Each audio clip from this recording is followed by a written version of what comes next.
여러분 안녕하십니까. 강신업 변호사입니다. 너무 억울하게 죽었잖아. 고 이재석 경사의 연결식이 유족의 오열 속에 거행됐습니다. 순직사고 규명 진상조사단 활동도 이제 시작됩니다. 갯벌에 고립된 중국인 노인을 구하다가 유명을 달리한 고 이재석 경사 34살입니다. 너무나 젊은 나이입니다. 오늘 오전 인천 서구 인천해양경찰서 청사에서 연결식이 거행이 됐습니다. 연결식은 오상권 중부해양경찰청장이 장례위원장을 맡아서 중부해경청장장으로 엄수가 됐고, 유가족과 동료 해양경찰관 등 1000여 명이 참석해서 고인의 마지막 기일을 배웅했습니다. 연결식은 고인에 대한 묵념, 양력포고, 대통령 조전 대독, 동료 고별사, 헌화 및 분양, 경례, 운구 순으로 진행이 됐는데요.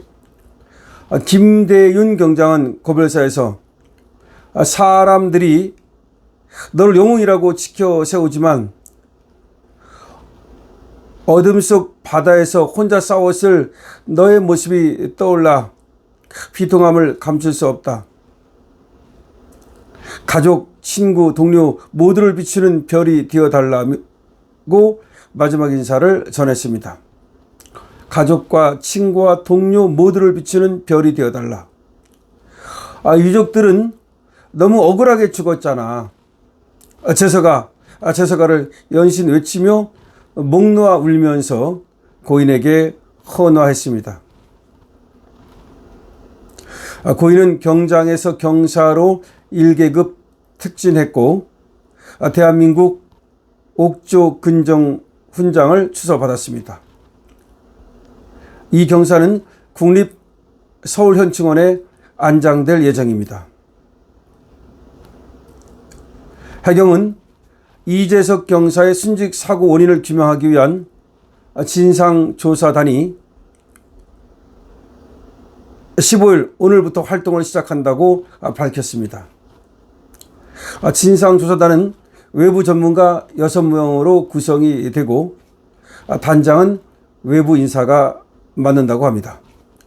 오는 26일까지 자료 조사와 현장 점검 등에 나서서 사고 원인을 규명한다는 것인데요.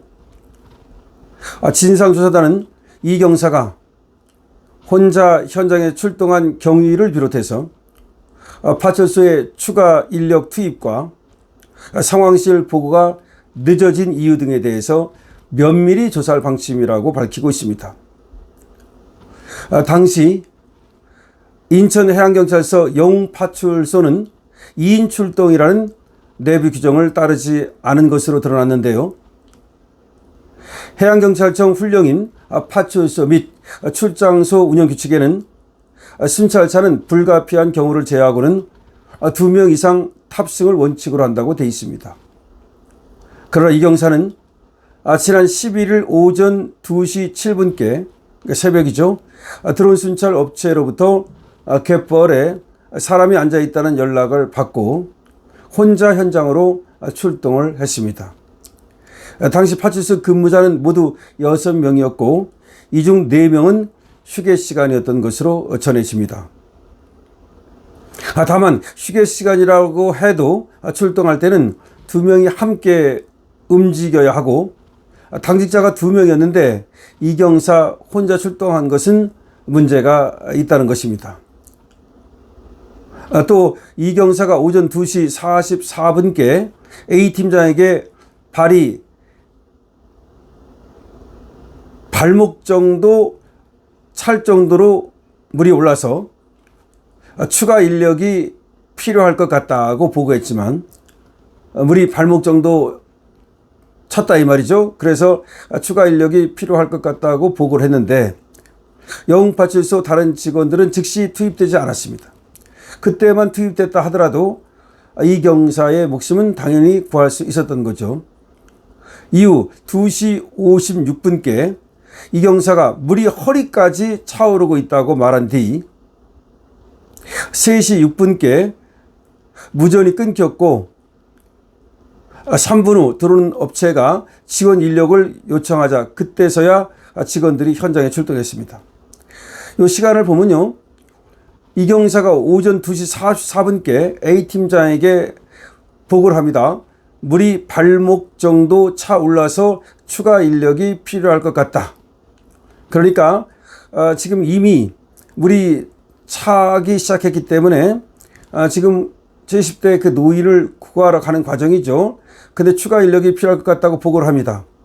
그런데 그때는 영웅파출소 다른 직원들이 투입되질 않습니다. 그리고 그로부터 12분이 지나서 다시 이 경사가 보고를 합니다. 물이 허리까지 차오르고 있다. 이렇게 말을 합니다. 3시 6분께 그리고 무전이 끊겨버립니다. 무전이 끊겼다는 말은 이 경사가 이때 이미 물속으로 잠긴 걸로 생각이 되는데요. 그리고 3분 후 드론 업체가 지원 인력을 요청합니다.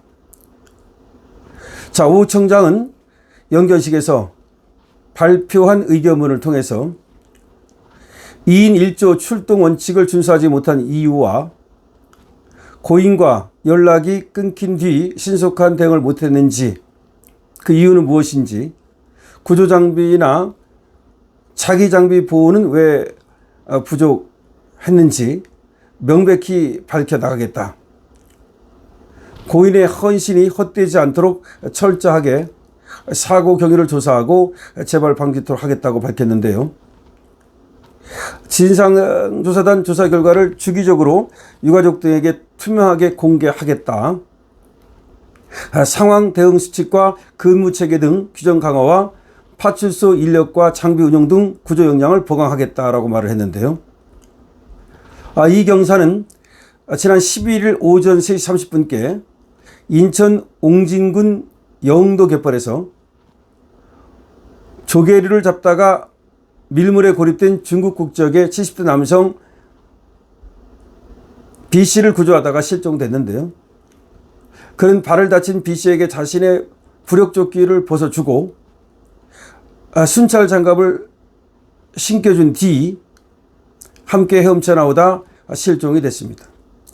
다시 말하면 그 노인을 구하기 위해서 부력조끼를 노인한테 벗어주고 그리고 순찰 장갑을 또 신겨주고 그런 다음에 같이 헤엄쳐 나오려고 했습니다마는 노인은 부력조끼 덕으로 살았지만 이 경사는 실종되고 말았습니다. 이 경사는 그로부터 6시간이 지난 오전 41분께 영면 꽃섬에서 1.4km 떨어진 해상에서 심정지 상태로 발견이 됐고 119 구급대에 의해 병원으로 옮겨졌으나 사망했습니다. 자, 그런데 이 사건과 관련해서 장례식장에서 4명의 이 경사의 동료 경찰관들이 폭로를 했습니다. 위에서부터 이 경사를 영웅 만들어야 하니 사실관계를 숨겨라. 파출소에서 있었던 일을 함구하라. 그리고 장례식장에도 오지 마라. 경찰 동료들은 장례식장에서 빈소를 지키고 싶어 했으나 빈소에도 나타나지 마라. 휴가를 줄 테니까 휴가를 가라. 라고 하면서 사실관계를 숨기려 위에서 지시를 내렸다는 겁니다. 이 파출소장 그리고 그 팀장 그리고 위에 지금 해경 간부까지 지금 모두가 연루된 것으로 보이는데요. 이 모든 사건을 은폐하려는 시도를 정확히 수사해서 이 자들을 모두 법에 따라서 처벌해야 됩니다.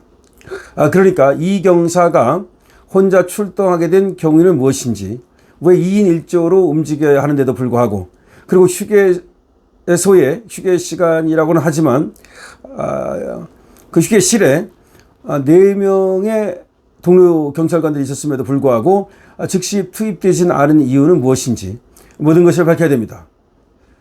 그리고 또 이 사건을 은폐하려 한 시초가 어디부터인지, 어디서부터 어떻게 은폐를 한 것인지 모두 밝혀내야 됩니다.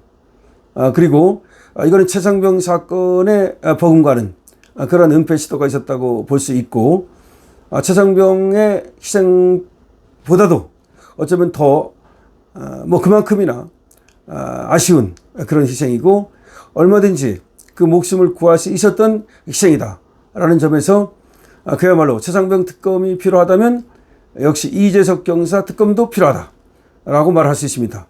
단 하나라도 만약 숨기는 자가 있다면 역시 그 자도 훗날 특검의 수사를 피하지 못할 것입니다. 수사 과정에서의 또 물수사, 뭔가를 봐주는 수사, 그리고 실체 관계를 밝혀내려 하지 않고 덮으려 하는 수사, 이런 것들이 생겨서도 안 됩니다. 지금 유족들은 너무 억울하게 죽었잖아라고 하면서 이재석 경사의 연결식에서 울음을 터뜨렸는데요. 유족들에 대한 충분한 위로와 그리고 유가족들에 대한 보상 절차도 분명하게 제대로 이루어져야 될 것입니다. 여러분들 어떻게 생각하십니까? 여러분들의 의견을 댓글로 많이 남겨주시기 바랍니다. 그리고 고 이재석 경사의 명복을 빌어주시기 바랍니다. 유가족들께 위로의 말씀도 주시기 바랍니다. 강신업 TV입니다.